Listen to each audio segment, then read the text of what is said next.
and we are live again from Eerie Horror Fest here. We're joined today by a special guest that we didn't initially know that we were going to be talking to her, and it was kind of happenstance how it worked out because you were literally like sitting right over here next to our booth, and Amanda came by and was like, "Oh yeah, you should totally interview Jackie," and then you told us exactly why, and we were all kind of like, "Huh?" Yeah. So She's kind of a big deal. kind of a big deal. I'm only a big deal in my mind. Oh, you have plenty of leather-bound books. A lot of leather-bound books. Yes, I But do. we're joined today with Jackie George, who you might not know who that is, but if you look them up on IMDb, they've been involved with a series that honestly is a landmark in horror. At least for me, I know John, for you, Television history in Television general, as far history. as I'm concerned. Yeah. and I really think is responsible a lot for the popularity of HBO. Agree. And that is, of course, the Tales from the Crypt series. So, Jackie, welcome. Can you tell us a little bit about what your role was on the series and, Sure. kind of And how you were got plucked involved? out of a bar. I'm sorry, Yeah. I'm taking your words from before we Yeah. were recording. But Yeah. yeah, please go ahead. Well, I was a crew person, always. I was always on the crew. I was plucked out of a bar by the Sheraton Universal Hotel by a very famous British producer by the name of Peter McGregor Scott. And he saw some feistiness, he said, in me behind the bar. I was the only female bartender. And he asked me if I wanted to come and work for him. Now, Hollywood, okay, what am I thinking? But to make a long story short, I walked over to Universal into the Hitchcock Theater where he was remixing a film. And I said, okay, yeah, this is it. I want to do this for the rest of my life. I've always wanted to be in film. And he and I just started this working relationship, and I worked for him many, many, many, many years in many films. What was the film he was working on? Do you remember what it Best was? Little Whorehouse in Texas. How appropriate. huh? Awesome. So how did you end up, you plucked out of obscurity, basically, this Yeah. bar, and how did you end up working on Tales from the Crypt? Well, with Peter, he really mentored me from the get-go. I had a degree from Edinburgh University in English. Yes. No film industry whatsoever. I'm sorry to interrupt you, but what year did you graduate? I'm not telling you. Okay. I would never tell. I don't know if you had a Professor Woolscroft in the English department. No, but, I don't remember okay, that all right. person. Yeah, However, Peter, he was old school, no computers, so we broke down scripts by hand. We had these huge black boards, right, where each strip was a scene in a Nice. movie. So I learned really from nuts and bolts filmmaking Doing from the Peter. lining and everything. Everything, Yeah. the underlining, the script pages, the big board.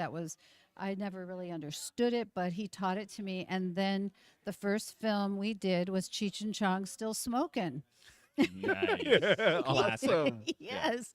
So from there, we just became a team, and I want to tell you, it's you'll hear horror stories in Hollywood, and most of them are true. Peter was like a fourth brother to me. Really? He always had my back. There was never any sexual innuendo ever. It was a team, and he protected me, taught me, mentored me, and I really owe my career to him, and I'll forever be grateful because I met him. So anyway, we were working, and then all of a sudden, my name started getting around that I was working my way up the ladder, and I became a production coordinator. And so they were doing a big film that you might remember called Die Hard 2, and I was I hired. heard of it. We heard a little bit about it. So We heard I a little was, bit I was about hired on Die Hard 2 to be the production coordinator. And on that film, we had to shoot in snow, as if you can remember. So we went to Denver, and the snow melted. So then we went to Alpena, Michigan, and the snow melted. Everywhere we went, the snow was melting. Now you have to remember, this is before computers, this is before cell phones, this is before everything. I had to fly a crew and cast of 250 people. Oh. And finally, we set foot in Moses Lake, Washington, and that's where we finally shot the film. The snow was there. The snow was there because we were so far north and freezing. And everybody and anybody was in that film. It was really, the people that I met were it's unbelievable. So after that, I said, I'm quitting the film business. And a friend of mine said, do you want to go to Portugal for a month? And I said, sure, let's go to Portugal. And as I was in Portugal, this little bicycle messenger came to where I was staying, knocked on the door, and said, "There's a telegram for you." And all I could think of, oh my God, something happened to my family. Right. And it was from Joel Silver, the producer of the Matrix films, saying, "I want you to come and work for me." I don't know how he found me in Portugal. I have no idea. But, he produced Die Hard too. Right. So, like Peter, If something goes wrong, It's on you. it's all on you. Yeah, a lot of pressure. So I said, "I'm in Portugal. I'll be back." And when I went back, he asked me to come and work for him, and I guess I decided to do it. So all of a sudden, I realized I'm an executive at Warner Brothers. I was vice president production. I had my own parking space. I had my own building. I was like, wait, this isn't how movies make. We live in the dregs of society. We're Right. lucky if we get a meal, let alone. And all of a sudden, I went, I don't even have clothes to wear. We're wearing jeans and sweats, right? So out of that, he said, "Well, I want you to take over this show." Zemeckis and Donner and I bought Tales from the Crypt. Never had heard of it. Never had heard of it. So I did a really deep dive into what Tales from the Crypt was, and went over and met with Gil Adler, who was producing the series then, and he said, "Well, why don't you become our executive in charge of production?" I said, "Sure." I don't know what that means. I said, "Sure." So they were in one location, and I think I told you this. They started non-union, but Yeah. then we got union busters in there, so we had to move. They moved to Van Nuys, and I would go over at least once a week, check on everything. They would send me the dailies every day, and I'd look at the film and see what was going on. And you have to remember, back then, HBO was little. Yes. HBO was little, and this was groundbreaking for HBO. And I think I made a note about it that actually HBO allowed them freedom from censorship, Yes. because we had graphic violence, we had profanity, we had sexual activity and nudity. Well, hey, it's not TV, it's HBO, right? It's Yeah. not TV, it's HBO. Yeah. And I was shocked. I was kind of shocked that we got away with what we got away with. And before you knew it, every A-list agent was calling us and saying, Tom Cruise wants to be in it. Tom Hanks wants to be in it. Arnold wants to be. Everybody wanted to be in Tales because it was streaming on HBO, and that was like the beginning of it all, And so that's how I worked on, I think I looked at my IMDb. I think I did 17 episodes. You did some of my favorites, by the way. Oh, good. I'm glad. Like and I was telling John this, that the one that I find still one of the most disturbing ones, and it's partially because of Tim Curry, is Death of Some Salesman.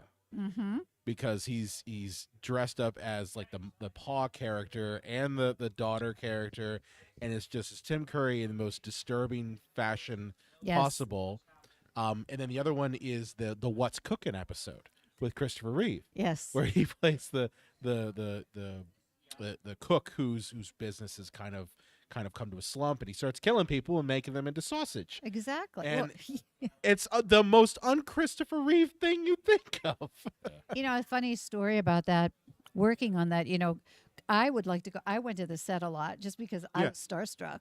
Yeah. I was starstruck by everybody that was there, directors, writers, producers, actors. And many years later, I became friends with Tim Curry Oh, really? because some friends of mine were friends, and they said, "You want to go to a dinner party at Tim Curry's?" And I'm like, "Yes, please." And he probably thinking, oh, Frankenfurter's house. Yeah. Exactly. And it was just such a strange circle of life, Yeah. And he always called me Jackie George. It was always Jackie George. It was never just Jackie. But he was so charming and lovely. And, it's amazing to me. My mom used to come out to LA a lot. She loved coming out. And I would take her to sets, and I would take her to premieres.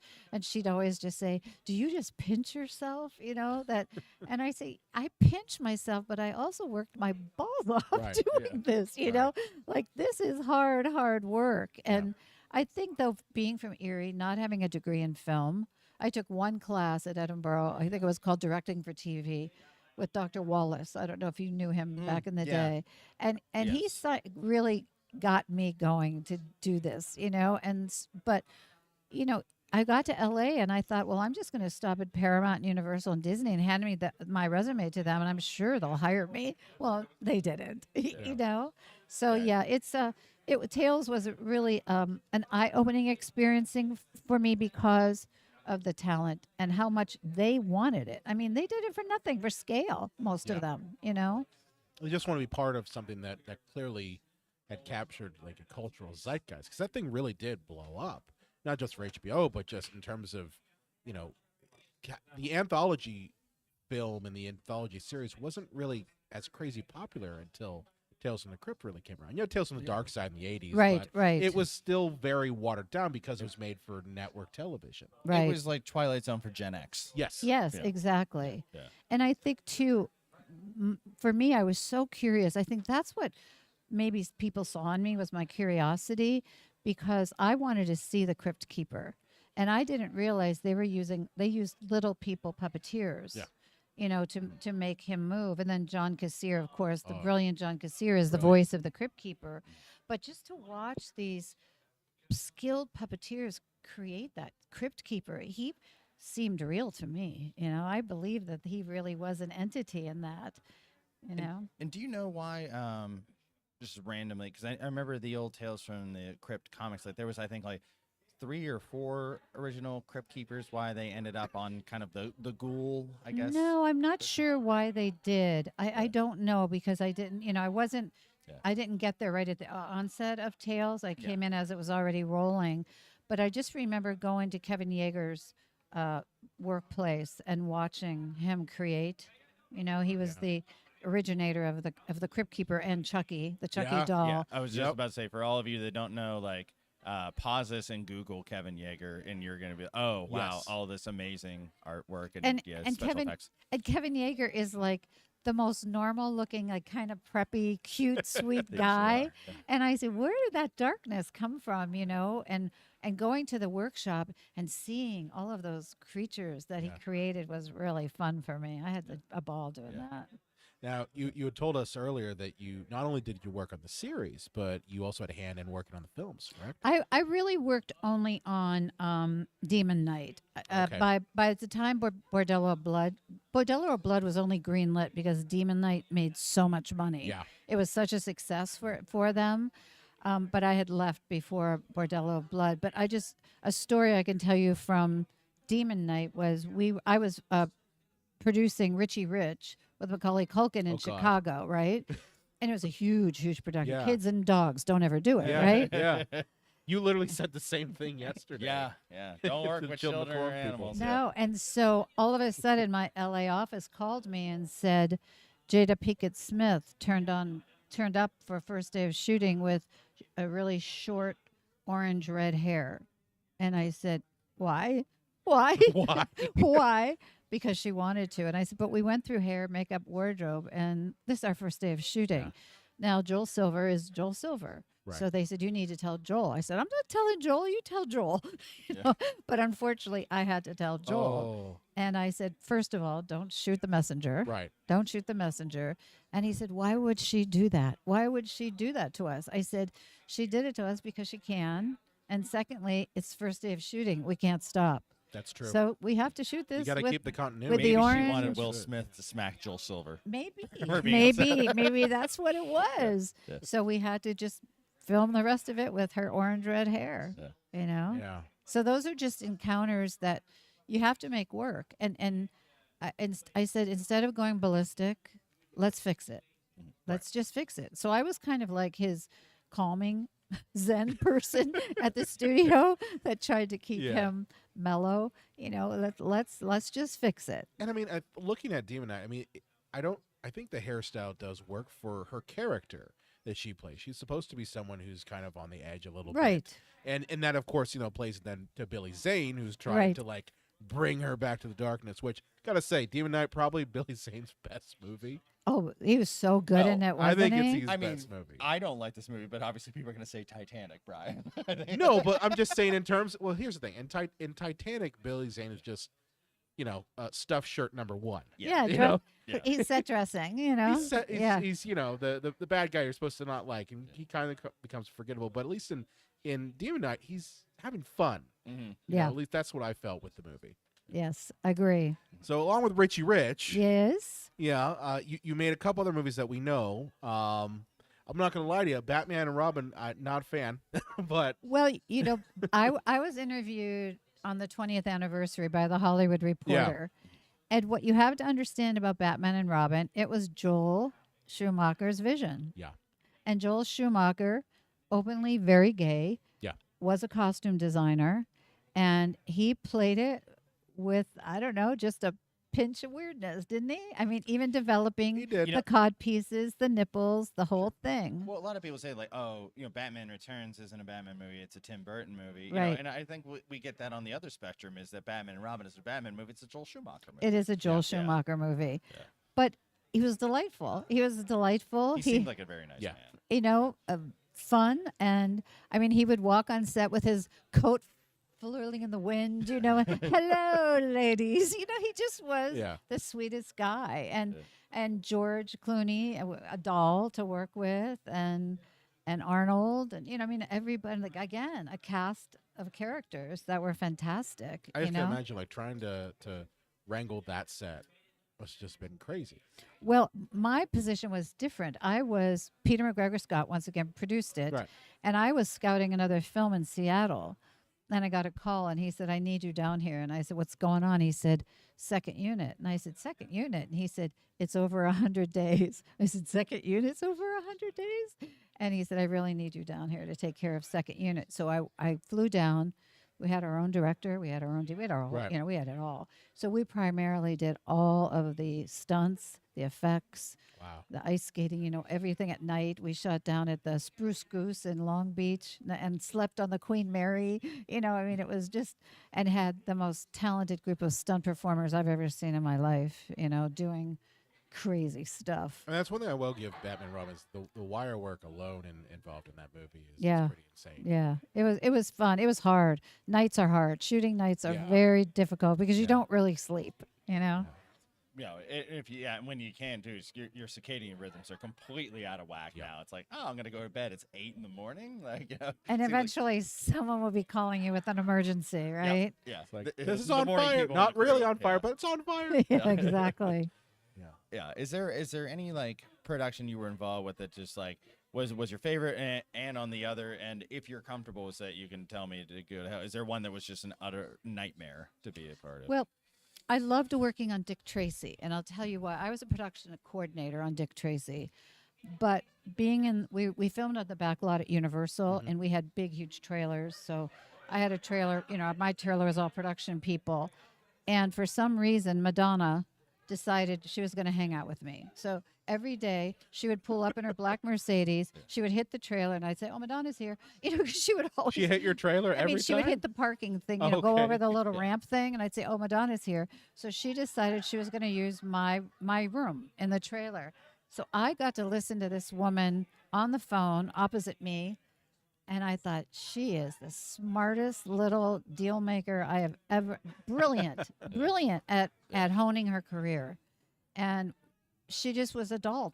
She was a doll to me, and I'll never forget. At the end of the shoot, she gave me a signed autograph picture that said, "Thanks for listening to my whining all the time," or something like that. But the reason I love the film so much is because Warren Beatty got anybody and everybody in that Yeah. film, and to watch these guys sit in makeup chairs for sometimes 8 hours with prosthetics, and then get on set, and Vittorio Storaro, the most brilliant DP in the world, as far as I'm concerned, watching him create only the primary colors and working with the costume designer and the production designer, Richard Silbert, who was a genius. It was mind-boggling to me, the talent on that cast and crew. It's a Yeah. beautiful film. Like It's even- and it beautifully done. Absolutely. I really think that it's timeless and that it holds up today. It's just different. it It's is. not Tim Burton. It's No. not Michael Keaton. It's not Val Kilmer. It's and I think George Clooney still makes fun of it, but he had fun. I mean, Dick. You mean Dick? The I'm talking about Dick Tracy, right? Oh, I'm sorry. I went over to Batman and Robin. I'm sorry. I was gonna say Dick I'm all- Tracy. I'm all over the place. No, Dick Tracy, I think, was magically Yes. beautiful. Yeah, that's what I meant. And if you look at the sets that they built those on the back lot at Universal, yeah, see, it's been a It long looks day. like it's ripped literally Yeah. from the comic books. That's the thing. Yeah, it does it? And Storaro brought his lighting board from Italy, I remember having to get a visa almost for his lighting board, for him to bring that into the States. But then when you saw it, you realized why, because he was just a genius at lighting. There's something you said about like the people that they brought in. I love two-time Academy Award winner Dustin Hoffman, who's in the movie for 5 minutes mumbling the whole Exactly, time. And just he's mumbling. like, yeah, sure, Warren. I'll do it for you. And, Yeah. and one of my favorites from that movie is we had a huge rap party at a really cool Art Deco hotel in downtown LA. And I asked Madonna if she would help me put it on, because I figured nobody's going to say no to Madonna. And so she went to Warren and said, "You're putting up this much money. We're having a party." And at the party, Al Pacino came over to me because I had such a crush on him. Yeah. And he came over to me and he kissed me. And he kissed me and he handed me an envelope. And it was just a thank you with cash, for treating him so kindly. And I said, "Oh my God, Al Pacino kissed me." I'm so excited. Awesome movies is Demolition Man. Demolition Man, probably for me, was my first really big job producing. You know what I mean? Yeah. Like Joel let me go with that and run, and I made contacts with Ford, and because we needed futuristic cars, you yeah. know. Mhm. And I'll never forget. Originally, it was Sylvester Stallone, Wesley Snipes, and Lori Petty. Okay. And after day one or day two, Lori Petty wasn't working.